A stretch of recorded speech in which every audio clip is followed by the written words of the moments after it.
হালিমা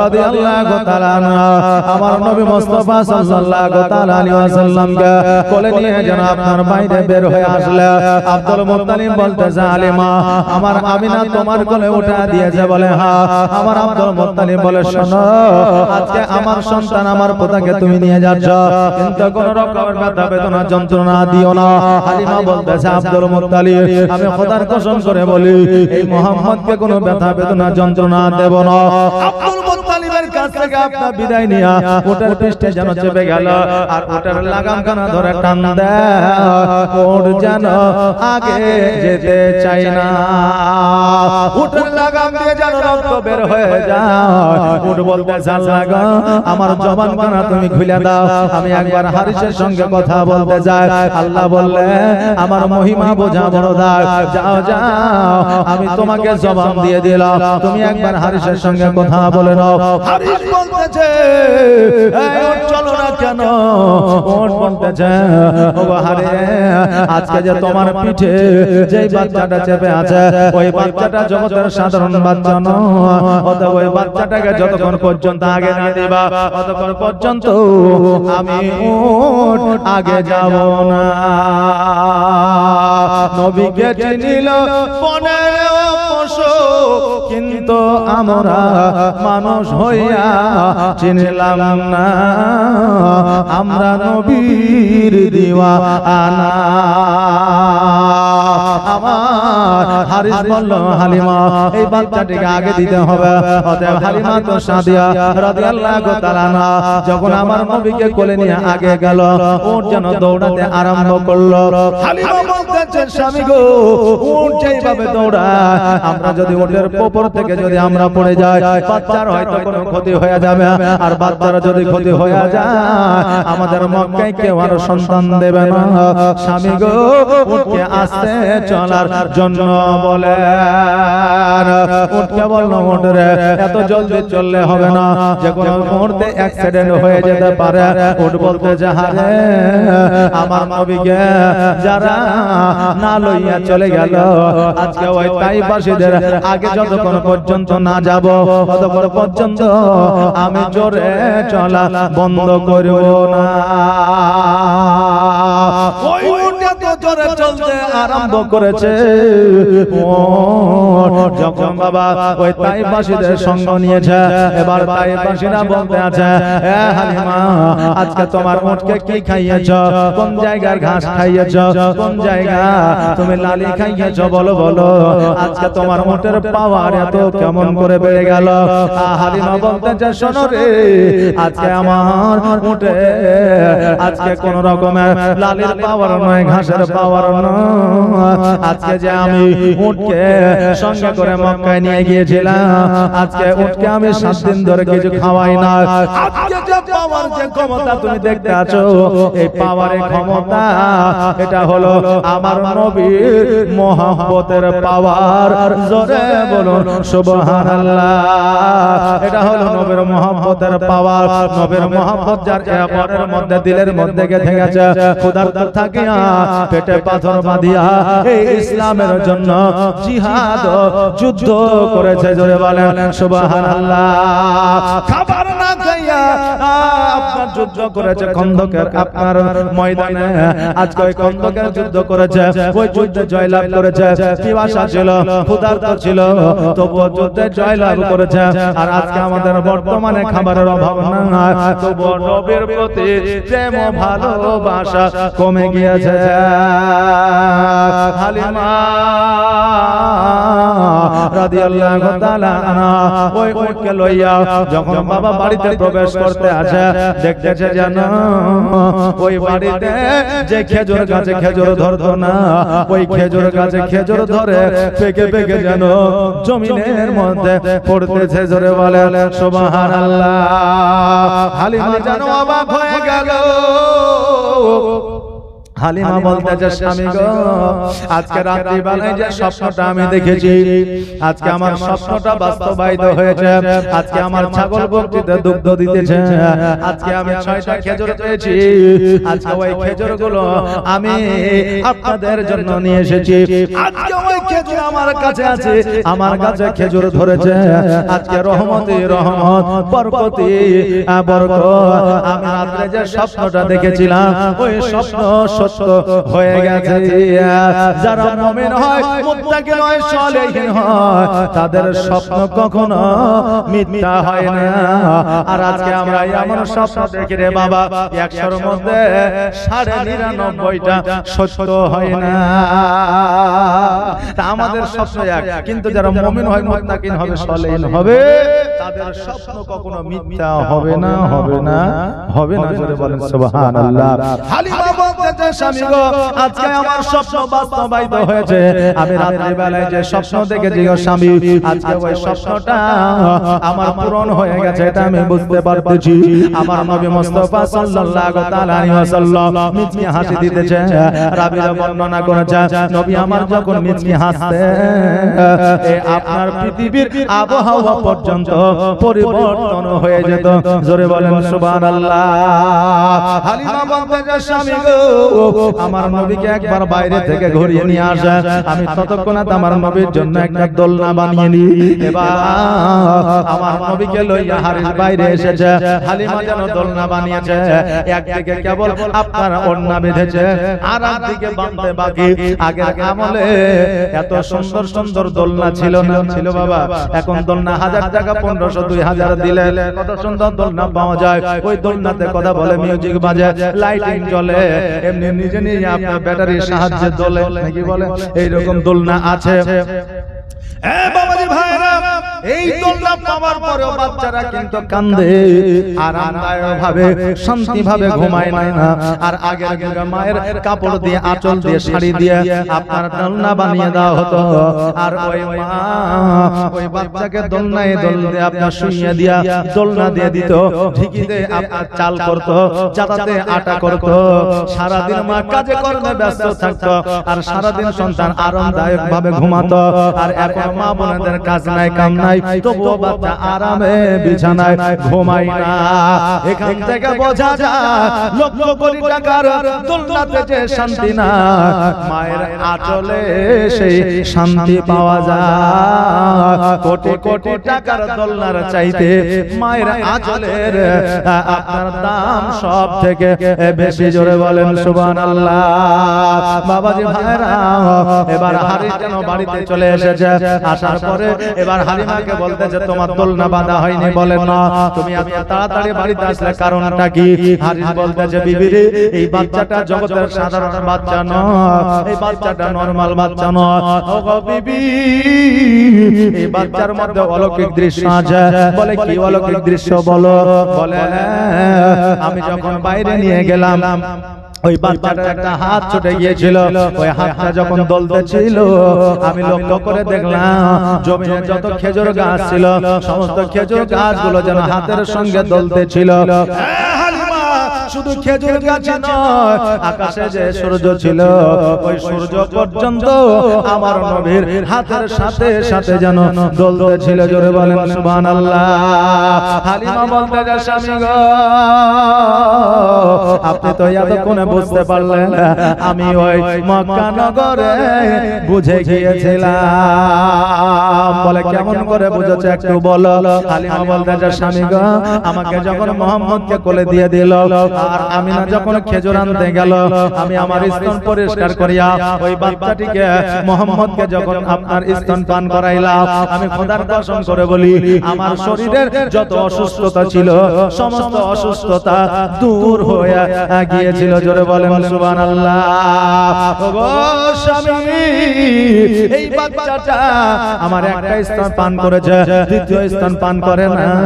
আমি তখনই বুঝে গিয়েছি এই বাচ্চা জগতের সাধারণ বাচ্চার মতো বাচ্চা নয়। হালিমা সাদিয়া রাদিয়াল্লাহু তাআলা আনহা বর্ণনা করতে আছে, আমি রাত্রি বেলায় ইস্তেঞ্জা করার জন্য যখন উঠতে আছি, আমি সন্ধ্যা বেলায় রাসূলুল্লাহ দোলনা দলিয়ে দিয়েছি।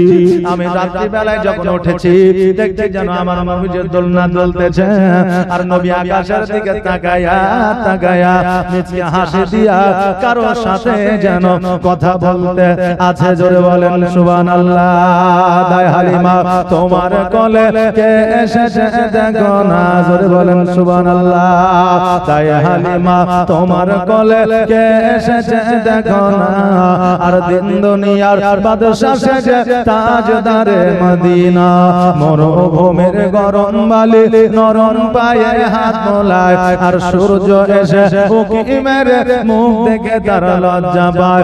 মরুভূমির গরম বালি নরম পায়ে হাত মোলায়, আর সূর্য এসে উকি মেরে মুখ দেখে তার লজ্জা পায়। চাঁদের মতো চাঁদ পেয়ে, চাঁদের মতো চাঁদ পেয়ে আর আমি না রইলে না, আর দিন দুনিয়ার বাদশা সেজে তাজদারে মদিনা।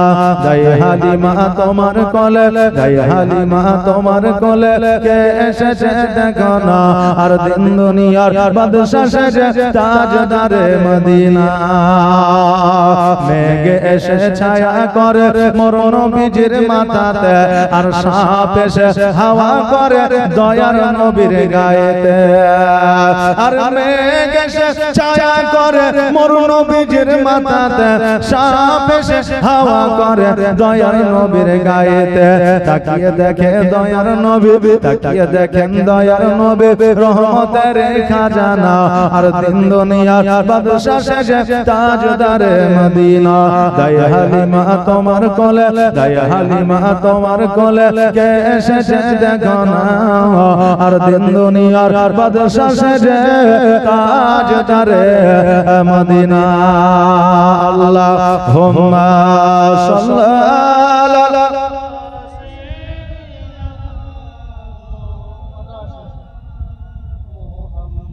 ওয়ালা আলা সাইয়্যিদিনা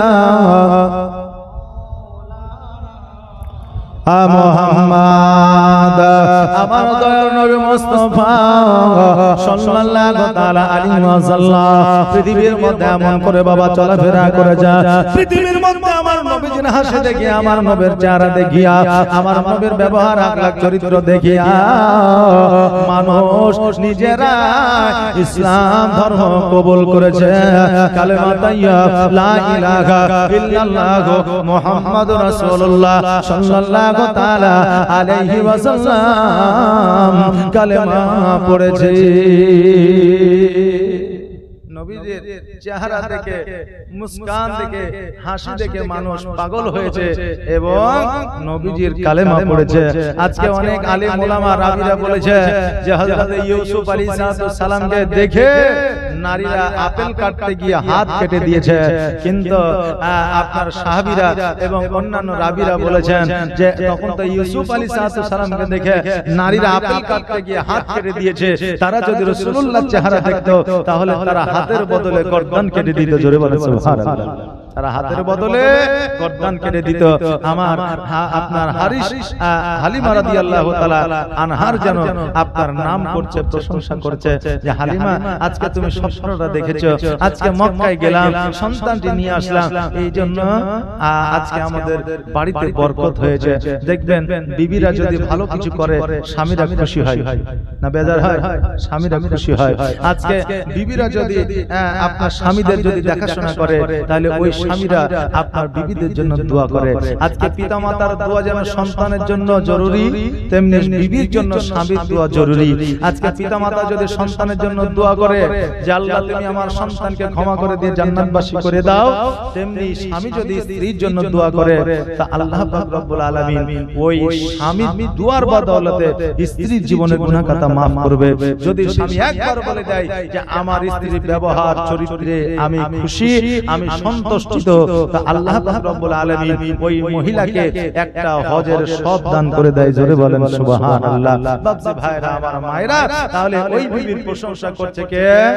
আপনার হারিস। বিবিদের মাঝে মধ্যে প্রশংসা করা ভালো, এটা স্বয়ং আমার রাসূলুল্লাহ করতেন। খাদিজা রাদিয়াল্লাহু তাআলা আনহা যখন বাবা রান্না করতেন, ওই রান্না যেমনই হোক না কেন আমার রাসূল বলতেন আজকে রান্নাটা খুব সুন্দর হয়েছে। খাদিজাতুল কুবরা রাদিয়াল্লাহু তাআলা আনহা খুশি হইতেন। আজকে আপনিও আপনার বিবিকে যদি বলেন আজকে রান্নাটা খুব সুন্দর হয়েছে, দেখবেন বিবি খুশি হয়। কারণ বিবিরা চায় যে আমার স্বামী আমার প্রশংসা করুক। কথা বুঝলেন না? যে আজকে জালসা শুনে আজকে গিয়ে বাড়িতে আবার প্রশংসা সঙ্গে সঙ্গে করিয়েন না, না হলে ভালো করতে যে বিপরীত হয়ে যায়। কথা বুঝলেন না? একজন জালসা শুনতে এসেছে, এখন মৌলভী বলেছে বিবিদের ঘন ঘন প্রশংসা করিও। বিবিরা খুশি হবে। যেইভাবে বকাবকি দেয় ওইভাবে বকাবকি দিবে না, যেইভাবে খাবার বেড়ে দেয় ওই রকম ভাবে দিবে না। তো সবজি তরকারি পোশাক আশাক প্রশংসা করবা। বিবি যদি স্বামীর জন্য সাজে বলবে খুব সুন্দর লাগছে। বিবি যদি স্বামীর জন্য সুন্দর করে রান্না করে বলবে রান্না খুব স্বাদ হয়েছে। বিবি যদি ভালো পোশাক পরে বলবে সো বিউটিফুল, খুব সুন্দর লাগছে। দেখবে বিবি খুশি হয়ে যাবে। এখন ওই কথা শুনিয়া স্বামী বাড়িতে যাই, ওই যুবক খেতে বসেছে। জালসা শেষে অনেকেই বাড়িতে গিয়ে খাবে নাকি বলে জি, তো খেতে বসেছে। এখন খেতে বসে বলছে আরে বিবি আজকে সবজিটা খুব সুন্দর হয়েছে। এখন বিবি মুখটাকে গুমরা করে ভারী করে চুপ করে বসে আছে। এখন স্বামী বলছে আরে মৌলভী বলল যে বিবিদের প্রশংসা করলে খুশি হয়ে যায়, তো তুই আবার নারাজ হয়ে গেলি কারণ কি? এখন বিবি বলছে নারাজ হব না, 11 বছর তোমার সাথে সংসার করতেছি, আজও পর্যন্ত তুমি বলোনি যে আমার সবজি ভালো হয়েছে, আজও পর্যন্ত বলোনি যে আমার রান্না ভালো হয়েছে। আজকে মাগরিবের নামাজের পরে যেই পাশের বাড়ির ভাবি সবজিটা দিয়ে গেছে, আজকে খায়া হচ্ছে সবজিটা খুব সুন্দর হয়েছে। কথা বললেন না? আগে ভেরিফাই করবেন, জানবেন যে সবজিটা কোথা থেকে আইলো, কে নিয়ে আসলো, বা আসলে তার রান্না না কেউ দিয়েছে। যে হয়তো পাশের বাড়ি থেকে লেনদেন হয় না, হয়, এটা তো একটা মহব্বত ভালোবাসা। জি, আপনার পরিবেশ, আপনার প্রতিবেশীকে মহব্বত ভালোবাসা, পরিবেশের সঙ্গে সুসম্পর্ক রাখা, তাই না ব্রাদার? তো আগে জানবেন যে পরিস্থিতিটা কি, পরিস্থিতি জানার পরে তবেই আপনি প্রশংসাটা করবেন। কথা বুঝতে পারলেন না? জি ব্রাদার, তবে বিবিদের প্রশংসা করবেন, এটা হচ্ছে রাসূলুল্লাহর সুন্নাত। আর বিবিরা স্বামীদের সম্মান করবে, এটা হচ্ছে খাদিজার সুন্নাত। রাসূল পাক সাল্লাল্লাহু আলাইহি ওয়াসাল্লাম আয়েশা সিদ্দিকা রাদিয়াল্লাহু তাআলা আনহাকে নিয়ে যখন ঘর সংসার করতেন, তা আমার রাসূল পাক সাল্লাল্লাহু আলাইহি ওয়াসাল্লাম খাদিজার প্রায় প্রশংসা করতেন। তারপরে আপনার অন্যান্য বিবিদের কাছেও খাদিজার প্রশংসা করতেন। তো আয়েশা বলতে যে হুজুর আপনার এত আমি সেবা করি, আপনাকে এত সময় দিই, তবু আপনি খাদিজার প্রশংসা করেন ঘন ঘন, কারণটা কি? এখানে কিন্তু রাগারাগির কোনো ব্যাপার নাই, জানার বিষয়। তা আমার রাসূলুল্লাহ বললেন যে আয়েশা আজকে কেন কিয়ামত পর্যন্ত যদি আমার জীবনে নারী আসে, তো খাদিজা যে আমার জন্য পরিশ্রম করেছে, খাদিজা যে আমার জন্য সময় দিয়েছে, এই রকম সময় কেউ দিতে পারবে না। এই জন্য যতদিন থাকবো অতদিন খাদিজার প্রশংসা হবে। সুবহানাল্লাহ। এইরকম আমাদের বিবিরা ভালোবাসবো তবেই তো হবে, নাকি বলেন? যে এখন মা বোনেদের লক্ষ্মী ভান্ডারের টাকা ঢুকেছে, আর স্বামী বললেন লুক করে খরচা করে দিয়েছে, ওই বিবি এক সপ্তাহ কথা বলবে না। জি, এখন ঝাড়খণ্ডে মনে হয় লক্ষ্মী ভান্ডারের ব্যবস্থা নাই, নাকি? 2500? আরে বাবা, তাহলে আমাদের চাইতে আপনারা বাড়িয়ে যে আমাদের 1000, আপনাদের 2500, তখন আমাদের চাইতে আপনারা এগিয়ে আছেন, অসুবিধা নেই। আপনারা এগিয়ে চলেন, আমরা পরবর্তীতে চেষ্টা করি, নাকি? সুবহানাল্লাহ, মাশাআল্লাহ। তো এই দেখেন স্বামীর সঙ্গে এক সপ্তাহ ধরে কথা বলবে না ব্রাদার। তবে স্বামী যদি টাকা পয়সা ধন সম্পদ দূরের কথা, স্বামী যদি চায় তোমার প্রাণ দিয়ে দিলেও ওই স্বামী শুকরিয়া আদায় হবে না। জোরে বলেন সুবহানাল্লাহ। বাবাজি ভাইরা, আমার নবী মুস্তাফা সাল্লাল্লাহু তাআলা আলাইহি ওয়াসাল্লাম যখন ধর্মের প্রচার শুরু করে দিলেন, একজন বুড়ি মহিলা জীবনী পরস্পর চলিও বলেন, কিন্তু এটা রিকোয়েস্ট করেছে যে বুড়ির ঘটনাটা একটু বলবেন। কেউ একজন রিকোয়েস্ট করেছে, তো বুড়ির ঘটনাটা বলে আজকে যেহেতু প্রথম রাত্রি, এই প্রথম রাত্রি বুঝলেন, প্রথম যে কোনো জিনিস সাজাতে গেলে একটু সময় লাগে, না লাগে কিছু নাই। জি ব্রাদার, তো এটা বলে আজকের এই প্রথম রাত্রি সমাপ্ত হবে ইনশাআল্লাহ। আমরা কর্মে যুক্ত মানুষ, আমরা কর্মে যুক্ত থাকি, এই জন্য আসেন একবার মুহাম্মদের দরুদ পড়ি। আল্লাহুম্মা সাল্লাল্লাহু মাওলানা মাওলানা মুহাম্মদ। একজন বুড়ি মক্কা শহরে, মক্কা নগরে পুটলি বেঁধে নিয়েছে, আর মক্কায় থাকবে না, চলে যাবে দূরে। কেন? সে শুনেছে রাসূলুল্লাহকে জীবনে চোখে দেখে নাই, সে শুনেছে যে একজন নতুন ধর্ম নিয়ে পৃথিবীর মধ্যে একজন মুহাম্মদ নামক একজন যুবক এসেছে, জাদু করে ইসলাম ধর্মের মধ্যে দীক্ষিত করে নিচ্ছে, ইসলাম ধর্মের মধ্যে তাকে নিয়ে নিচ্ছে। এই জন্য এই জায়গায় থাকলে হয়তো আমাকেও জাদু টোনা করবে, আমাকেও হয়তো মুসলমান বানায় নেবে। এবার ওই বুড়ি পুটলি বেঁধে নিয়ে মাথায় করে নিয়ে যেন চলতে আরম্ভ করেছে। বাড়ি ঘর ছেড়ে দিয়ে চলে গেলে বোঝা ভারী হয় না হালকা হয়? কোনটা ভারী হয়? এটা নিব সেটা নিব ওটা নিব বলে চলে যায়, তাই না? যখন দেখবেন আপনার বাইরে যখন যাওয়া হয়, মনে করেন যে আমি 1 কেজি জিনিস নিব, দেখা যায় 3 কেজি হয়ে গেছে, তাই কি না? হয়ে যায়। ওই বুড়ি আপনার পুটলি মাথায় করে নিয়ে চলতে আরম্ভ করেছে।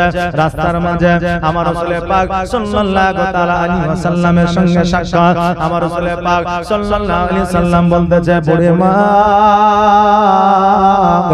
এত ভারী পুটলি লইয়া আপনি কোথায় যাবে? বলে, শোনো বাবা, তোমার বাড়ি কোথায়, ঘর কোথায়, তোমার নাম কি জানি না, তবে শোনো মক্কা নগরে একটা যুবক এসেছে, জোর করে কালমা পড়িয়ে নিচ্ছে, জাদু করে কালমা পড়িয়ে নিচ্ছে।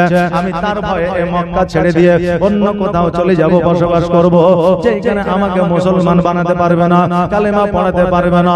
আমার নবীজি বললেন, মা আজকে এত ভারী পুটলি বয়ে নিয়ে যেতে পারবেন না, এই পুটলিখানা আমাকে দেন, আপনি যে জায়গায় যাবেন এই পুটলিখানা আমি দায়িত্ব সহকারে পৌঁছায়া দিব।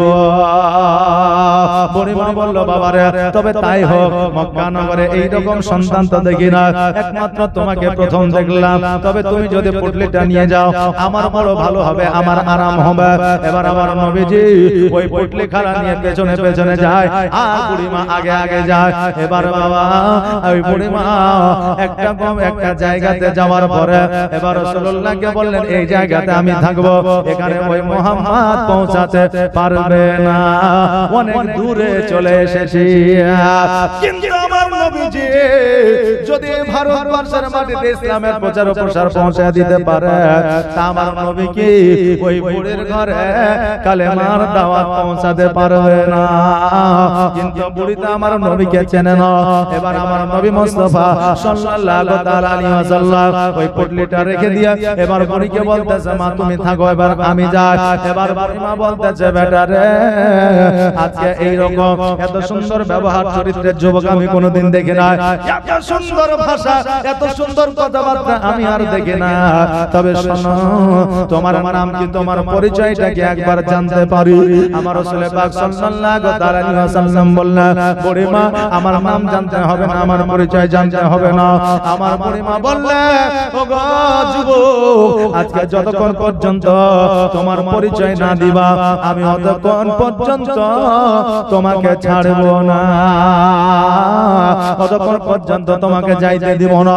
এবার বাবা আমার রাসূল পাক সাল্লাল্লাহু তাআলা আলাইহি ওয়াসাল্লামকে যখন ছাড়তে চাইলো না, আমার নবী বললে, বুড়ি মা আজকে মক্কা ছাড়িয়া যার জন্য তুমি এই জায়গায় এসেছো, যার জন্য তুমি পালিয়ে এসেছো, যাকে তুমি জাদুকর বলতে আছো, যাকে তুমি জোর করে কালমা পড়িয়ে নিচ্ছে বলতেছো, ওটাই হলাম আমি মুহাম্মাদুর রাসূলুল্লাহ সাল্লাল্লাহু তাআলা আলাইহি ওয়াসাল্লাম। আল্লাহু আকবার, ইয়া রাসূলুল্লাহ, জিন্দাবাদ, জিন্দাবাদ, সুবহানাল্লাহ।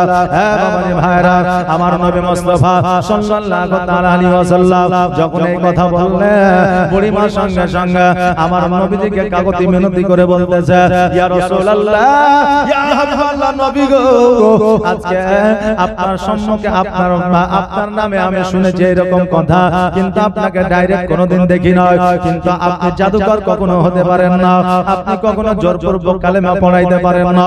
ইয়া রাসূলুল্লাহ, ইয়া হাবিবাল্লাহ নবী গো আজকে আমি পড়ে আপনার কালেমা খানা আমাকে পড়ায়া নে আমি স্বইচ্ছায় বলতে আছে আমার নবী মুস্তাফা সাল্লাল্লাহু তাআলা আলাইহি ওয়াসাল্লাম বলে হে বুড়িমা আজকে যদি তুমি কালেমা পড়ে নাও আজকে তোমার গ্রামের মানুষ কি বলবে প্রতিবেশী কি বলবে বুড়িমা বলল শোনো গো মুহাম্মদ আজকে গ্রামবাসী প্রতিবেশী কি বলল তাতে যায় আসে না তবে আমাকে আমার মৃত্যুর আগে কালেমা খানি পড়ে নাও আমি কাফের হয়ে মারা যেতে চাই না আমি বেঈমান হয়ে মারা যেতে চাই না আমি বেদরদ হয়ে মারা যেতে চাই না দয়া করে কালেমা খানি পড়ে না আমার নবী মুস্তাফা সঙ্গে সঙ্গে কালেমা তাইয়্যিব লা ইলাহা ইল্লাল্লাহ মুহাম্মাদুর রাসূলুল্লাহ সাল্লাল্লাহু তাআলা আলাইহি ওয়াসাল্লাম কালেমা খানি পড়ায়া নিলেন আর নবী ছাড়া আল্লাহ পাবে না দিওয়ানা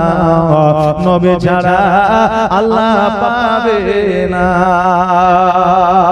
যে যতই জুলুসের বিরোধিতা করুক না কেন যে যতই রাসূলের শানে গুস্তাখি করুক না কেন যে যতই রাসূলের শানে কামনা করুক না কেন আজকে নবীকে যদি ভালোবাসতে না পারা যায় ওই নবী ছাড়া জান্নাতের আশাও করা যাবে না তাই বলছে আর নবী ছাড়া আল্লাহ পাবে না রে দিওয়ানা নবী ছাড়া খোদা পাবে না আর আল্লাহ বলে কোরআন পাকে যে জন পেতে চাও আমাকে আল্লাহ বলে কোরআন পাকে যে জন পেতে চাও আমাকে ধরো গিয়া নবীর দামান খানা রে দিওয়ানা নবী ছাড়া আল্লাহ পাবে না আর নবী ছাড়া খোদা পাবি না রে দিওয়ানা আল্লাহ নবী ছাড়া আল্লাহ পাবি না আল্লাহুম্মা সাল্লাল্লাহু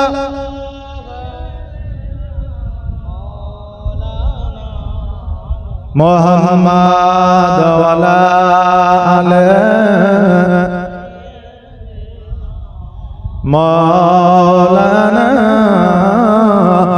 মুহাম্মাদ সাল্লাল্লাহু তাআলা আলাইহি ওয়াসাল্লাম আমার মন মজাইয়া রে দিল মজাইয়া রে মুর্শিদ নিজে এর দেশে যায় ও মুর্শিদ একে আমার ভাঙানা তার উপরে তুফান বা ঝলকে ঝলকে উঠে পানি রে আগের নাও আরি রে কাঞ্চা বাসের বেড়া রে বাজার লুটায়া নিল চরে রে আমার মন মজাইয়া রে দিল মজাইয়া রে মুর্শিদ নিজে এর দেশে যায় জাযাকাল্লাহ মাশাআল্লাহ বারাকাল্লাহ মা বোনদের দাওয়াত দিয়ে দিলাম বাপজিদের